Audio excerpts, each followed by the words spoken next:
back to CS Coins, everyone. This is going to be my wrap-up video for the 2022 coin roll hunting finds. I'm going to mainly be showing off my silver finds in this video, but I am also going to be showing the W's and just some of the better finds that I've made. All the more average stuff I'm probably going to save for a future video. I might do like a 2-year checkpoint video, because I started coin roll hunting pretty consistently around like March or April, about a year and a half ago. So once that comes up, I might do a video showing like every find I've ever made that's like worthy of showing. But I think for this one, I'm just going to do silver W's and just like the best of the best. So that's a lot of silver in my silver jar. I'm going to go ahead and do a slow motion dump of all these, and then we will get to counting and just going over the totals. I think this should be pretty interesting. I definitely did a lot better on my silver than I did last year. I also will probably compare my totals from this year to last year just to give you guys an idea of how well I was doing. Last year, like I said, I started around like March or April. So I didn't get like a full year of coin roll hunting in 2021. But coming around 2023 in the spring here, that'll give me 2 full years. So I do want to show you guys the total from last year as well, in case you haven't seen that video. But 2022 silver, let's get to it. I'll show you guys what I was able to find this year.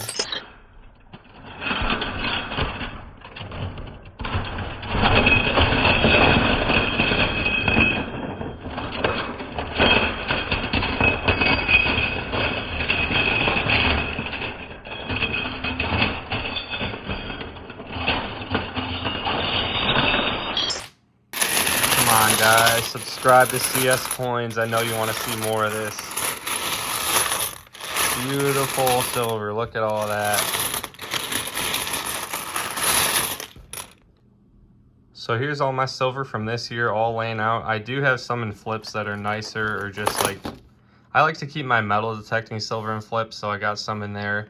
This isn't like all coin roll hunting, it's 99.9% coin roll hunting. I do have like a couple metal detecting finds though, and there might be 1 or 2 Coinstar silvers in here. But as you can see, like this was a full roll of war nickels that I found from the bank, so I just kept them in the roll. But I'm gonna get ahead and stack all of these up and count them out, and I will bring you guys back and go over the totals with you. Here are all of my silver finds from 2022. Like I said before, the vast majority of these came from coin rolls or coin bags from the bank, with a very small amount of these coming from metal detecting or Coinstar reject finds. I would say maybe 3 or 4 of these are not from the banks. But we ended up with 414 silver coins. That is a lot of silver. The majority of those are going to be half dollars, 40% halves. These are pretty common to come by in terms of like silver. You typically find a lot of those at a time. I think my record bag this year had over 50 silver 40% half dollars in it. But let me get into the statistics here. I did count all of these up, and I got the total silver melt value, and I will be back telling you guys all that information. All right, starting out with the 40% halves, those were the most silver coins I found out of any denomination. I got 203 of them. That comes out to $101.50 face value and $720.65 melt. At the bare minimum, I could get $720.65 with current silver values for these right now. Numismatic value, it's probably a little bit higher. But at a bare minimum, like I said, $765. That's not bad at all. So all of these are very common dates, 65 all the way up to 69. I never ended up getting a 1970 this year. The one cool 40%er I did get though is this. Let me zoom in for you. Bicentennial 40% silver half dollar. It's kind of hard to see the rim, but you can kind of see the white rim there. This one was in a roll. I think it was just, there might have been like 1 or 2 other 40% silver halves in the roll. I can't really remember, but I got like 3 or 4 rolls, and this was mixed in with them. This is a tough one find. It's a bicentennial proof silver 40% half dollar. That is, I would say the 1970 might be a little tougher to find, but this one is very hard to find. I think that's my first ever silver proof. I don't think I found any other silver proofs coin roll hunting yet. So I was super happy with that. That was the best 40% silver half dollar find of 2022. And as long as we're on the topic of half dollars, let's get into the 90% halves. We got 14 silver 90% half dollars. 13 of them were 1964s. I have them all laid out here. And I did get my first and only Walking Liberty this year. This one's a 1917.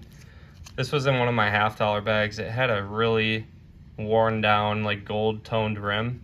So I didn't think this would be silver, but it did happen to be silver, and a very old one at that. I was a little disappointed I didn't get any Benjis this year. I love finding Ben Franklin half dollars, but I'll take my first Walking Liberty. It's a start.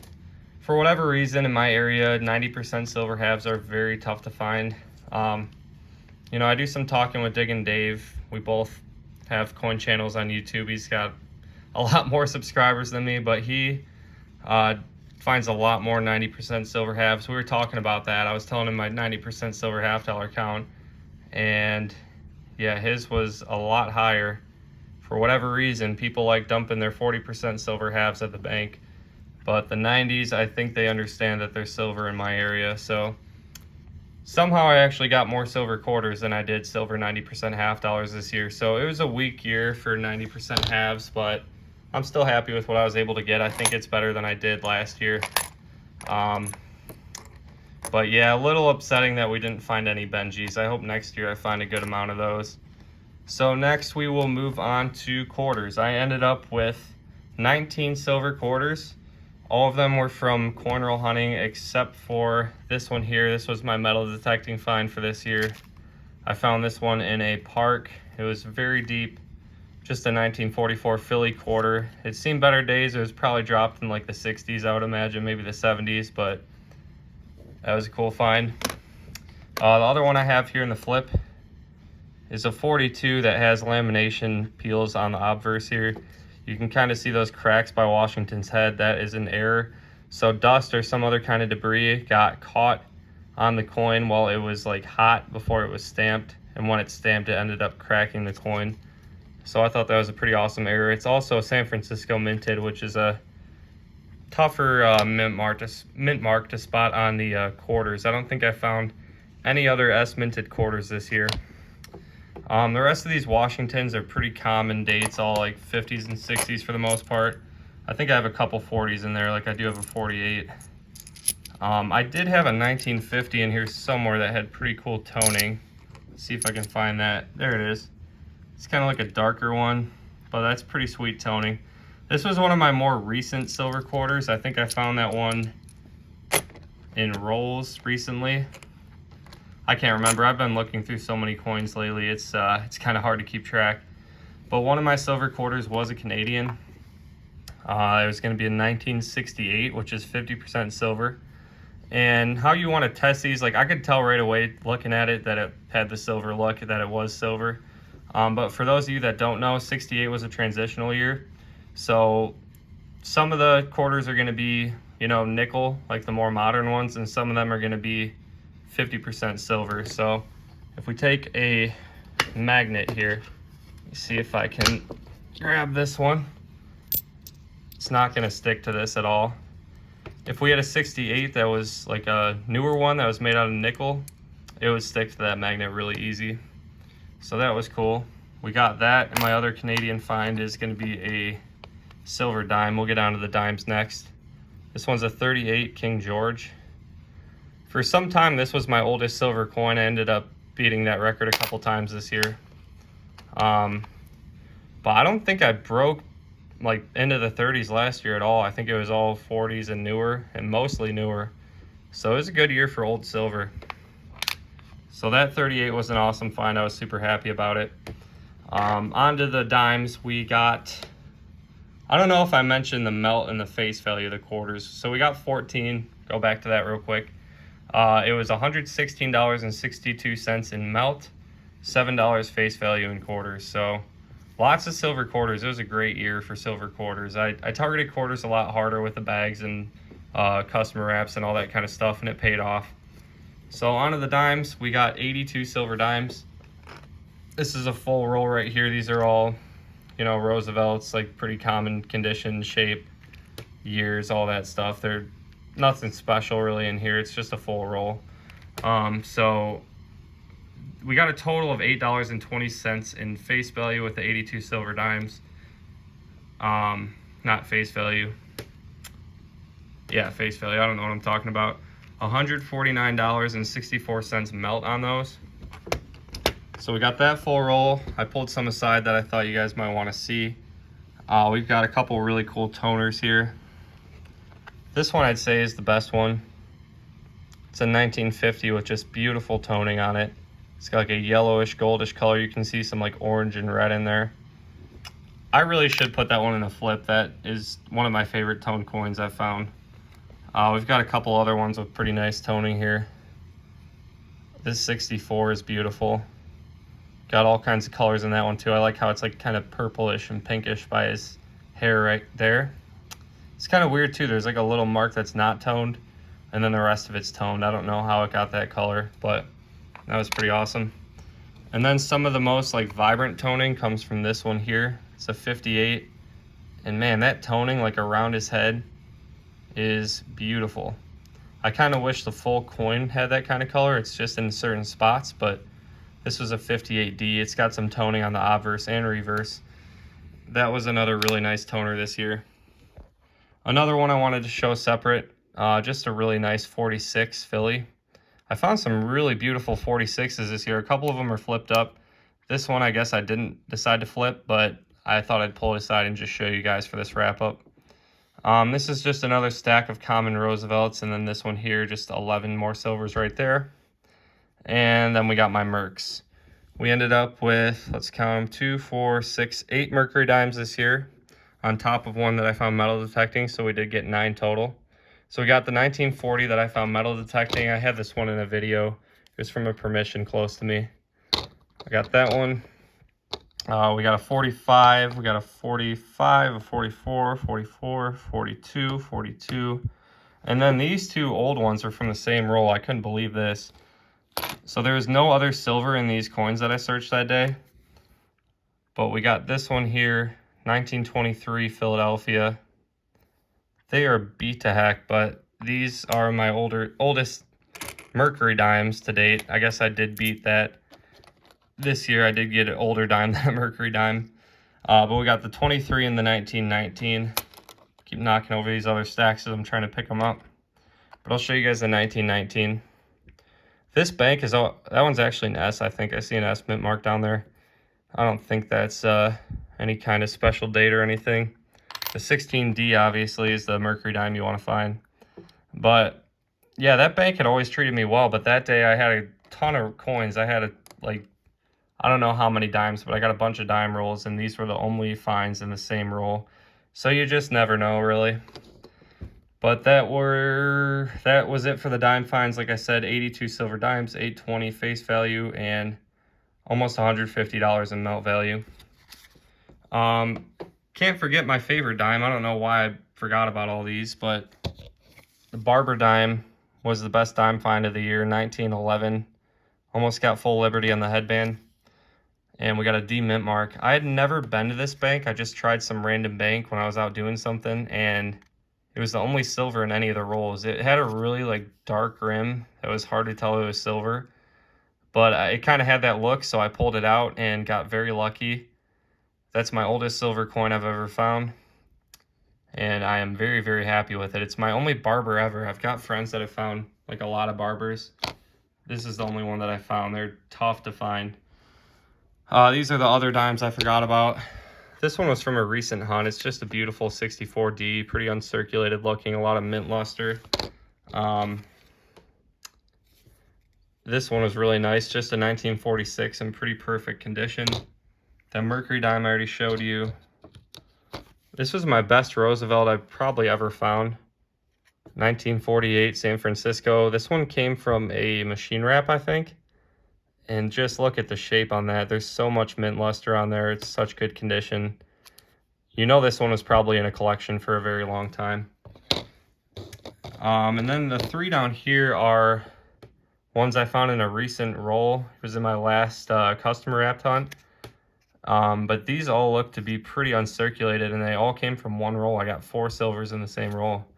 So we got the 56 Philly here. I did show, I think one of the 64s earlier. This 57's got to be the nicest one I've found in that roll, at least. It's got beautiful toning. I mean, look at the reverse. That just looks like a normal modern dime. It looks brand new. It almost looked like a proof when I first found it. So we got those, and then we got another 64 in great condition. That one's a Denver Mint. So I just wanted to flip those ones up. They're in really good condition, so I wanted to keep them separate. So that's it for the dime finds. I know I tried to wrap it up a little early without showing that Barber dime. I totally forgot about those. And then for the war nickels, we got 96. This roll helped us out a lot. We had a collection dump with pretty much anything you can imagine. There was like a bunch of rolls of 39s. I think I found maybe one key date. It was like a 39S or something. But we got Buffalo nickels. We got all kinds of crazy stuff. And no silver except for this roll. It was a full roll of war nickels. So I keep them all in the roll, but you can see there, maybe. Let's see if I can get some light on that. I think that's a 43. I'm gonna go ahead and dump them out for you guys just so you can see them all. Yep, that's a full roll of silver. Like I said, some guy turned in a ton of coins from his collection, pennies, nickels. I found some amazing stuff in there. And he decided to put all of the silver in the same roll, so that was probably the most fun roll I've ever been through. That was a blast. So 40 silvers right there. We got this one I found in the river recently, just sifting the river bottom. I think that's like a 43 Philly. One in good shape that I decided to pull aside, a 43 Philadelphia as well. Looks like it might have some lamination errors on it. And then we've got 50 just stacked up right here. This one is kind of cool. Somebody chromed it out. Let's see if I can pick it up. Yeah, somebody plated that in something. It's hard to spot those ones. You don't see them until you actually pick it out from the roll because it looks like normal nickels. Couple nicer ones here. 43 Philadelphia and a 44 Philly as well. A couple steps on these. They're not going to be full steps, but you don't find war nickels in that good a shape very often. And then we just got a couple others right here. I think I went over this at the beginning of the video, but we also did get gold. I think this only weighed in at like a gram maybe. It was really light. But 14 karat gold in a $50 bag. That was a wonderful find. But that's it for the silver and gold finds this year. Looking at my notes here, we had a total melt value of $1,197.25. $126.25 face value, and 414 silver coins. I got 249 last year. I know it wasn't a full year, but we did a bit better than that this year. Lots of silver still out there in circulation. So now that I showed you guys all the silver I was able to pull in 2022, let's take a look at my West Point quarters and some of the other rare coins I was able to find.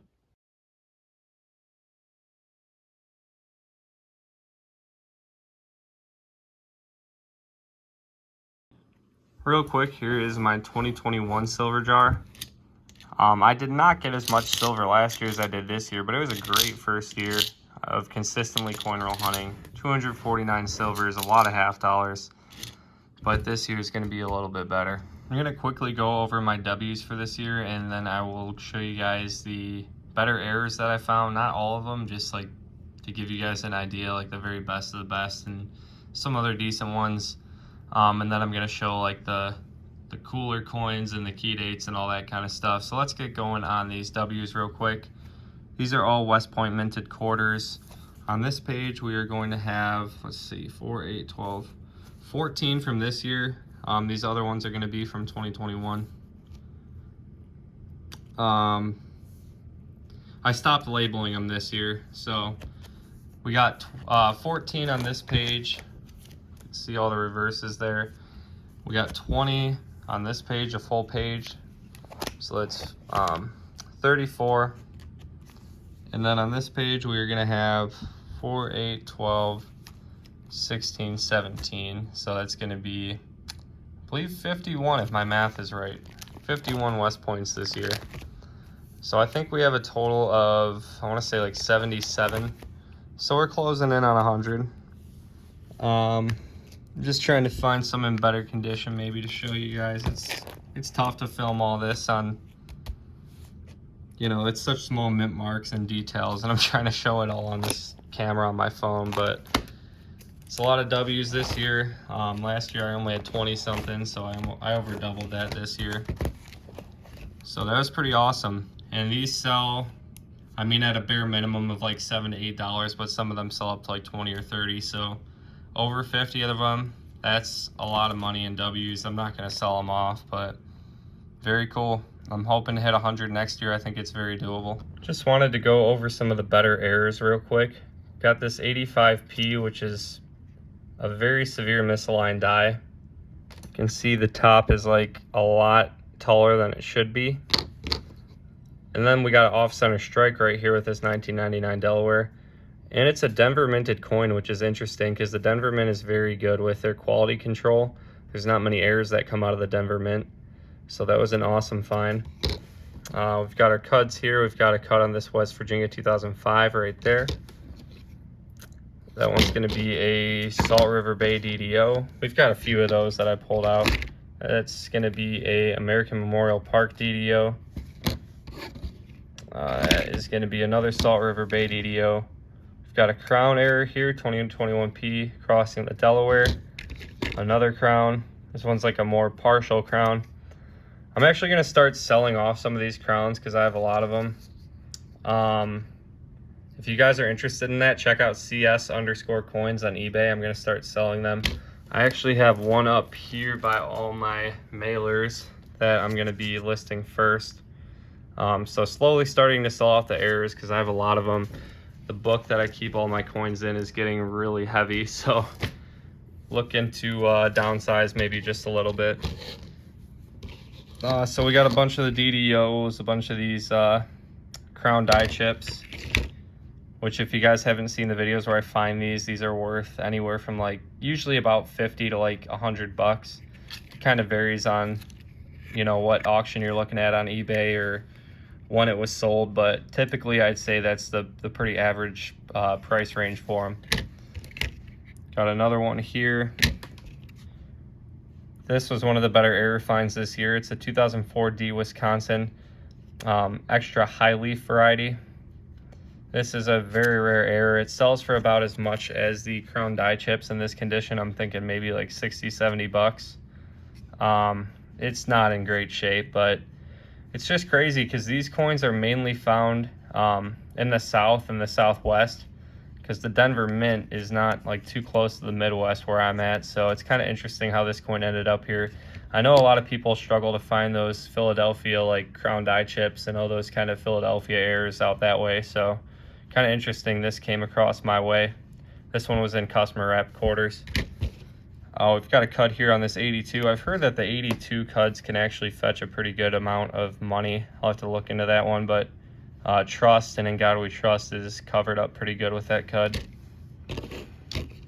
Colorado cud here on the right side of the coin.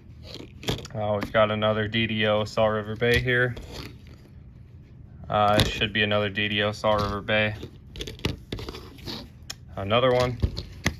And another one. I got a bunch of those. Those are probably some more that I'll start selling off on eBay. But that's just an idea of some of my better errors this year. Like I said, it's not all of them, but I included the best ones like this extra high leaf and the crown die chips and all that. So hopefully you guys enjoyed looking at those.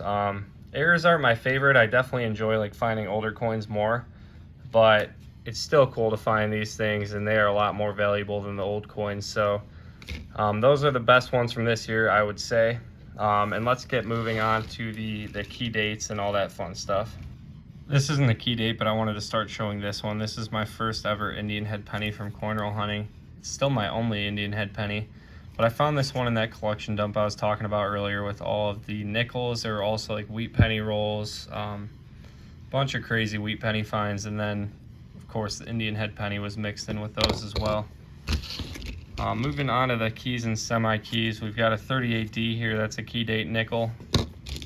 This was my first 50D.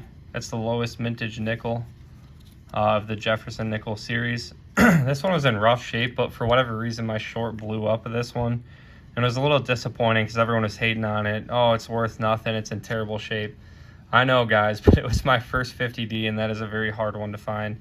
So I was super happy about that. I know I probably was a little over the top in that short, but I was over the moon about this one. And then like a couple weeks later, I find another 50D, and this one's in beautiful condition. That's an awesome coin. That's probably like a $20 coin right there.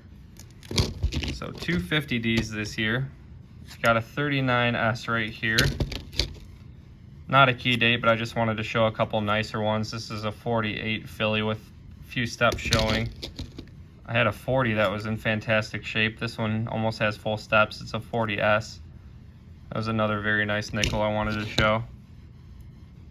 Just some nice ones here. 38 Philly in really good shape. This 38, let's see. It's really not in the best condition. I don't even know why I pulled this one out. I mean, it's not in horrible shape, but this one is going to be another 38, pretty good condition. And I think we've got another semi-key here. This one's a 39S, and it's got some lamination issues on the Monticello building. These aren't all my low mintage coins again, but just to give you guys an idea, I could spend hours and hours and hours showing all of the coins that I keep and flip up for my collection. But it's just a sample of what I found this year. But that's going to do it for this video. I think that's all I'm going to show for this one. Thank you all so much for watching, for continuing to support me through the year. I always appreciate you guys subscribing, liking, commenting on my videos. If you guys want to see a like 2-year check mark, like checkpoint, closer to like March or April, when I hit my 2 years of cornrow hunting consistently, let me know, because I can go over all the finds I've ever found. I can make like an hour-long video if you guys want that. But in the meantime, everyone have a great holiday, great Christmas, great New Year, holiday week here. I'll see you in 2023, and thank you all so much for the continued support. If you enjoyed my finds here and you're new to the channel, consider subscribing. Otherwise, consider leaving me a like, and I'll see you on the next one.